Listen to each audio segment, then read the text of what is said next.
say, first of all, thanks for having me here. Also, have a nice day from my side. Also, welcome to the people on live stream, and also greetings to my group in Norway.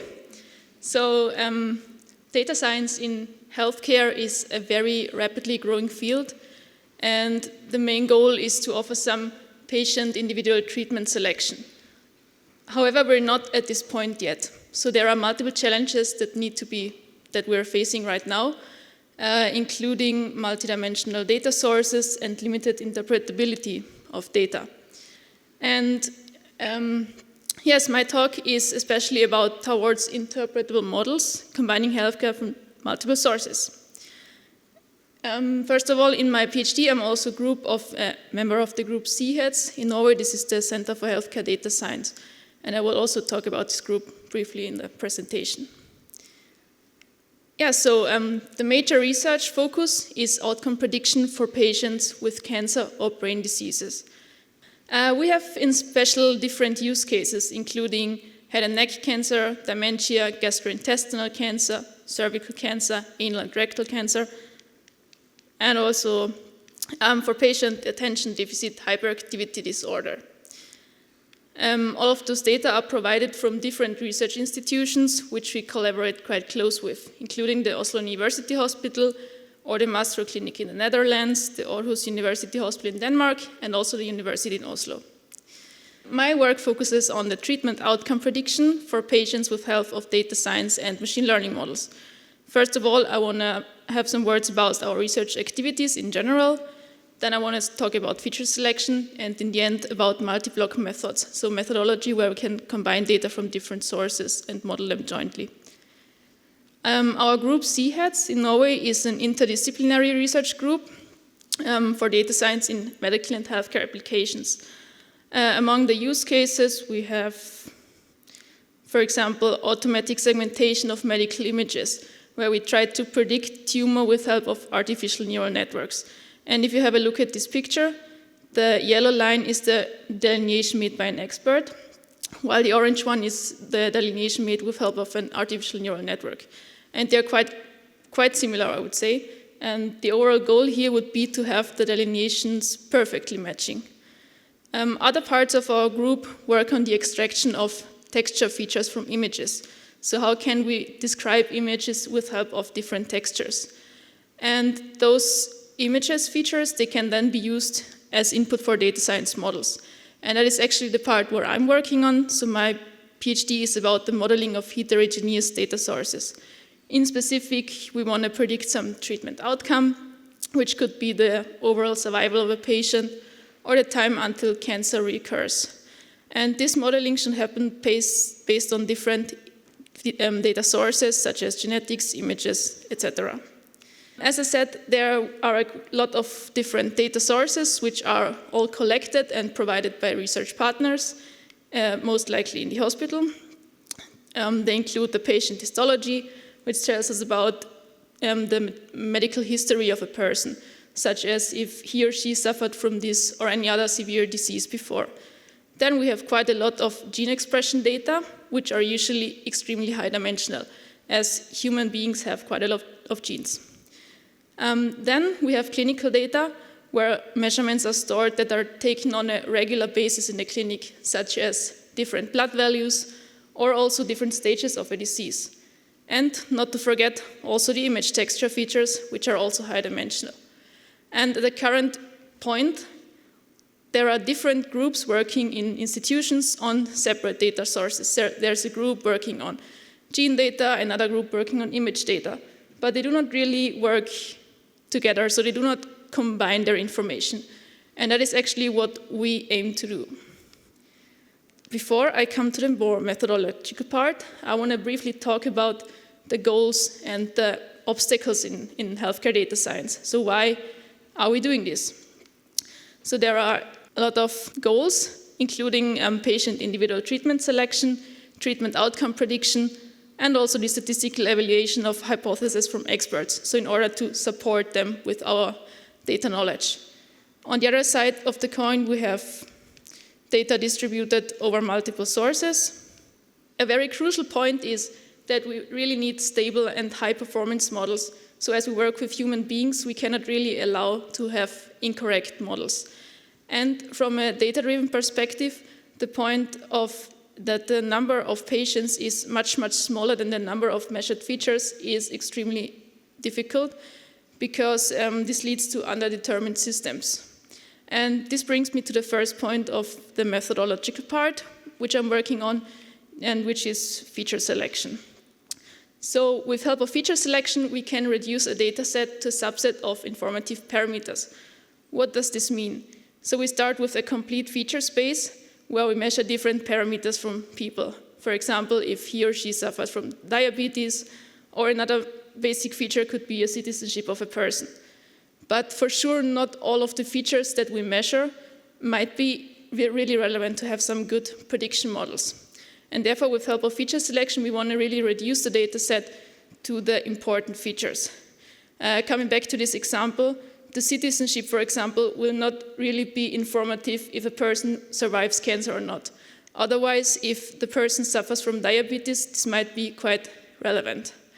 In general, those features are much more complex than just diabetes and citizenship, which is actually why we're doing this. And in order to come back later to the main topic of combining data from multiple sources, this feature selection is applied to each data source independently in order to make them less complex. So in my PhD, we investigated a purely data-driven and a Bayesian ensemble feature selector. So the purely data-driven one is called REND and is relying on a repeated elastic net technique. So we use regularized linear models here to select features. And the other one is a user-guided Bayesian framework where we combine data knowledge and knowledge from the data. As I said, this is ensemble feature selection. But the most important thing in feature selection in our case is the stability. And stability means that if we apply feature selection multiple times on the same data set, we also expect the same features to be selected. And this problem can be supported with help of ensemble feature selection, which means that we have our original training data set and we build k different ensemble subsets. This could be either by really splitting the data or also by using bootstrap methodology. And then in the further run, we apply feature selection on each of those subsets independently. And in order to really say if a feature is important or not, we can have a look at the count of the feature then.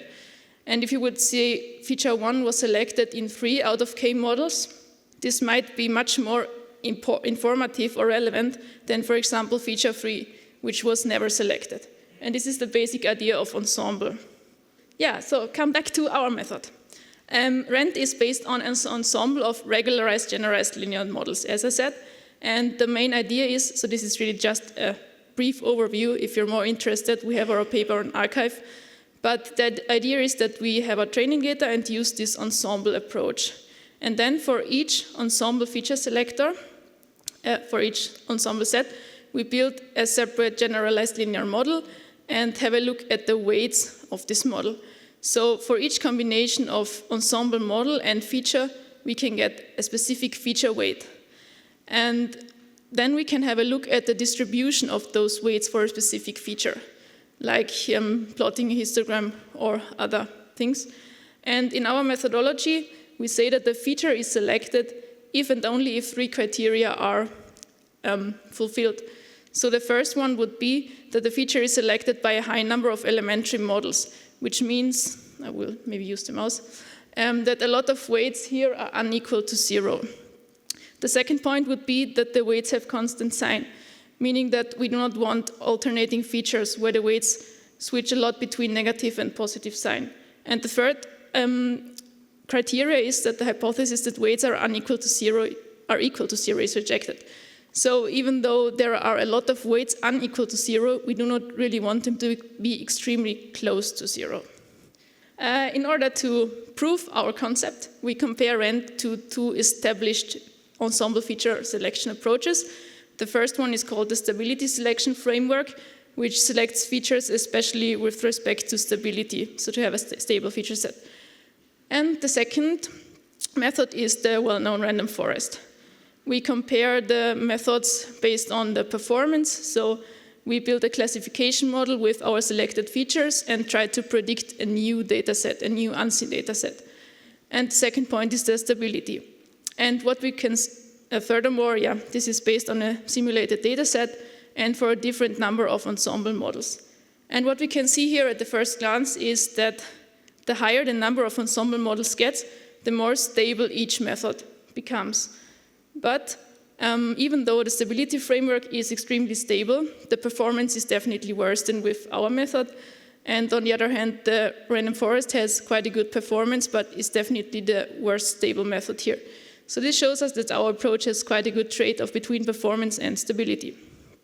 We have our method implemented and published in the Journal of Open Source Software. So if you can try it if you want.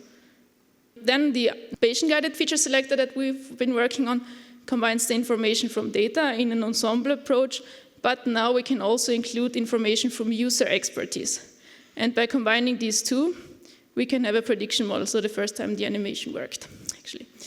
Now is the question, so how can we really include this expert knowledge? And this can happen with help of prior feature weights and relaxed size constraints. So assuming that for a data set like the breast cancer Wisconsin data set with 30 features, the doctor in the clinic or the expert already knows from previous analysis or experiments that feature 28 has proven to be much more informative than, for example, feature 30. Then he can give it a prior feature weight, which makes it more likely to be selected. Furthermore, we can add relaxed size constraints, such as a size constraint, telling us how many features can be selected at most in the model. Then we have a cannot link. If it makes sense to say that, for example, feature 1, 2, and 3 must not be selected together, then at most one of them can be selected. And the opposite constraint would be the must link constraint, where we can say that it makes sense to select feature 2 and 12 only together because of between feature correlations. And by optimizing the Bayesian model parameters, then we can optimize the model parameters and select the features. We also have this framework on GitHub and also a Shiny dashboard, which is ready to use, so you can just load your data and play with the method if you're interested. And yes, once we have run the feature selection on all our data sources now, we can combine them.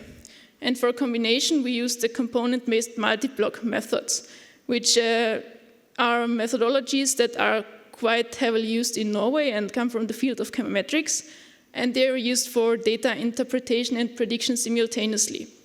So an unsupervised approach would be multiple factor analysis, where we can really study between block correlations or how much information is shared between single blocks.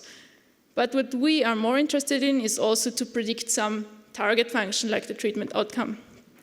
And therefore, we could use the response-oriented sequential alternation, which is briefly called Rosa. And in general, all these multi-block methods rely on the variance decomposition of blocks, and they are quite strongly related to principal component analysis. So what does the Rosa method do? Rosa decomposes data concerning the shared variance between the target and the data sources. So both are considered when we split the data in components. And on the toy example, again, on the breast cancer Wisconsin data set, we split the data in 3 sources, and just the site information at this data set, the target is to model if a cancer is benign or malignant. This is not really treatment outcome, but more a showcase here. The first thing the Rosa method does is you can plot a score plot, which shows us the distribution of single patients. So once we have decomposed our data, the first component here is the first axis, and the second axis shows the second component, which is the most important one. And with the score plot, we can really have a look at how well are the 2 patient groups are separated from each other. And from an applicant's point of view, it would also be interesting to have a look at outliers in this plot, like this patient here, the green one, the benign cancer patient, in the crowd of red, so malignant patients. And then you could have a closer look into the data and make further analysis. The more interesting point, at least I think, is that we can really have a look at the contributions of single data blocks. Sorry for that, I forgot to mention that a block in this case, or in our use case, is the same as a source. So a data block is the same as a data source. And based on the explained variance, we can now define the importance of blocks. The explained variance shows us how well does two single components or single blocks represent the target in this case. And what we see here is that with the first component of the third block, we already represent more than 60% of our target function. And adding some further components, we reach about 70%, which is quite good. The most important information here would be that we see that block 3 has definitely the biggest influence on the data. So for this example, we might conclude that it is enough to have one block to model our data quite well. But this is just a short overview. One of my co-supervisors, Christian Lieland, is currently publishing a whole book on multiblock methodology. And he has also an R package on CRAN. So if you're interested in that, it can easily be tried. Okay, so now the big question, why don't we use artificial neural networks to model the data? Yes, the problem with ANNs is, as we all know, that they are quite hard to interpret. And therefore, in ongoing research, we try to integrate a multiblock structure into artificial neural networks. That means that instead of building a fully connected dense network, we really try to include each block independently in the network. So we build a separate network structure for each of the 3 blocks and then combine their information in the so-called concatenation layer. Hit this one. And now is the question, so how much does each block contribute to the network? And in order to quantify this, we use the Jensen-Shannon divergence, which is quite a well-known measure for the similarity between 2 distributions, and we use it for the similarity between block activation and output. Briefly, this means this black histogram here is the distribution of the output if we activate the whole network here. So all of the nodes are activated and we propagate the data from the beginning to the end. What we do now is to generate some pseudo outputs for each block, which would mean for block 1 that we activate only the first block here and set all the other weights of the network to 0. So block 2 and 3 are inactive here, to propagate through the model. The same can be done for block 2 and block 3 then, and in the end we can really measure the similarity between our true output and the pseudo outputs and compare which of the blocks represents the output best. Yeah, this brings me actually to the end of my presentation. So in summary, data science and approaches for multivariate statistics can give new insights in healthcare data. With feature selection, we can reduce the complexity of a data set and remove noise. And multiblock methods provide broader insights and pave the way for new interpretations. And the overall goal of the project would be to really support treatment planning decision by insights from data science. Questions?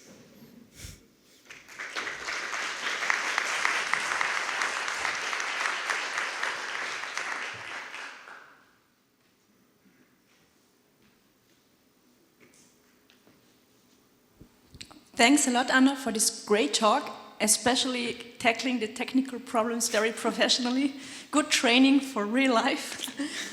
And it's really interesting that a lot of your work is also available publicly, and interested people can go there and try out. That's a good thing. Are there any questions to Anna from the audience here in the room or maybe online? No online questions so far. In the audience, we have a question up there. Hi, I'm Denise from Infinia, and I have a question regarding where do you get the data from? Do you already get it summarized just on the facts given, or do you really get this, it's personal data, of course, and you need to deal with data protection?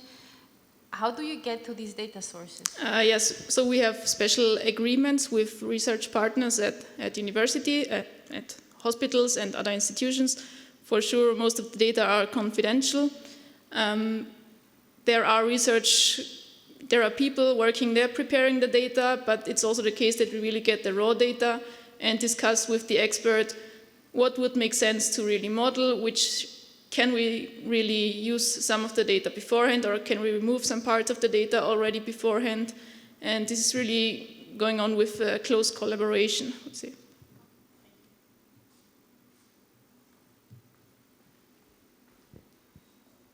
Yeah, thank you very much. You told that you'd remove some data on forehand.